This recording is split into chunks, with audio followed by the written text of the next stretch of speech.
the Underachievers, man.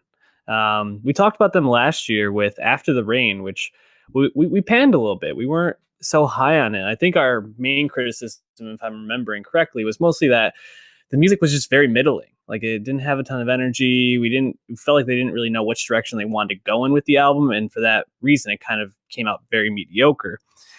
Lords of the Flatbush 3 came out this past Friday, and I'm a lot more impressed with this album than I was After the Rain. Before I jump into why, I was wondering, what was your just initial temperature on the album after listening to it?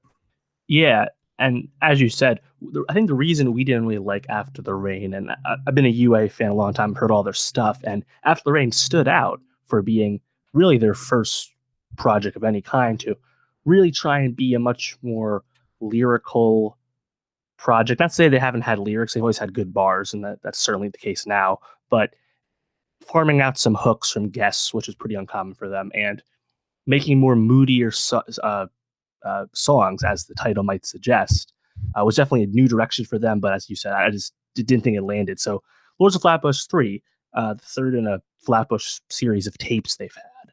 And it's definitely a course correction of sorts, but it's really just getting back to what got them all their fans in the first place, which is just this fucking Brooklyn heat. Like, these guys have rapid fire flows and lots of bars, and they can rap really fast and just make fucking hard ass songs. And I think it might, once again, I don't think this stands out the way a lot of their projects haven't as like a great project, but you always can take away a banger or two from just about every UA project. And I think that's the case once again. But what impressed you more about this, considering After the Rain was really your first like full dive in pre the Beast Coast album, of course? Yeah, well, if you listen to some of their older stuff, which I did prior to After the Rain, just kind of go back to it. It reminded me a lot of their sound on Indigoism, which is, obviously Soul Theory or Herb Shuttles. Gold Soul Theory or Herb Shuttles were kind of like the two big hits off that. And it sounds a lot like that, where they just went back to these like harder beats. They were coming, flying at you with all these really crafty verses. And like you said, I don't think their ability to spit a verse ever really dropped off, but just the way that they were delivering these songs and what they're going for in them, I just preferred this Underachievers more than the kind who are making this moody. It sounded very, actually thinking about After the Rain now, almost like more pop oriented. Like I think we talked about how they were trying to almost like become a little more mainstream with that. And I think going back to what they do best was just a great move.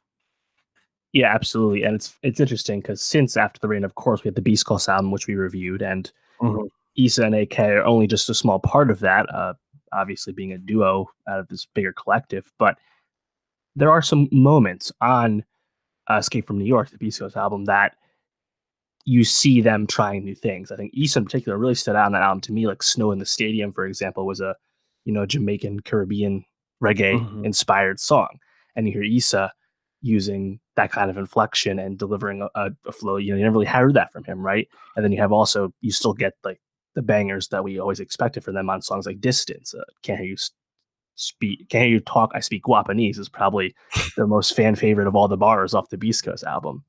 So I was kind of expecting them to get back to this direction with this tape. Again, it's coming out pretty soon. It's like a month after the Beast Coast album. So maybe they could have saved it a little bit. Again, it's less than a half an hour. I guess it's just they just wanted to put it out. That's cool. And they're doing the tour, so they just have more songs to pick from, I guess. But yeah, like again, I don't think this stood out to me as like the big leap that we've always wanted UA to take, but it's more back to the basics that they've been very good at for almost a decade now. So did you have any songs that stood out to you with that in mind? I really like Debo. Yep, that was a really good track. Also the one right after it, No Detectives, I thought was pretty catchy with the hook, and also Tokyo Drift stood out to me. I really like that track as well. Which one stood out to you? Yeah, I also like Debo. I think Debo and maybe even Stone Cold as well, which were the first two singles. Those songs just stand to me as at a UA, like a solo UA show when they're just playing just as the duo. Those will just like be in the rotation now because those songs will sound great live, and like most of their songs do. I also really like Pax. The funny thing is Pax is actually a single they put out as a Lucy back in 2017, but I've obviously been a fan of that for a while now. I think that, again, I think Issa in particular has always stood out as being a little more versatile than AK, but he usually does most of the hooks, and his ability to just have different flows, I think, really stands out. And even if a lot of their verses ultimately probably sound a little similar, if you listen to Lords of Flatbush 3, you're not really paying attention, it'll just kind of flow really, really fast for you. I think it's just more of what the fans like. And that's certainly good enough because I think they, again, as I said, the Beast Coast album gave them a little more room for experimentation. So it's cool just to flood the zone once again for the hardcore fans.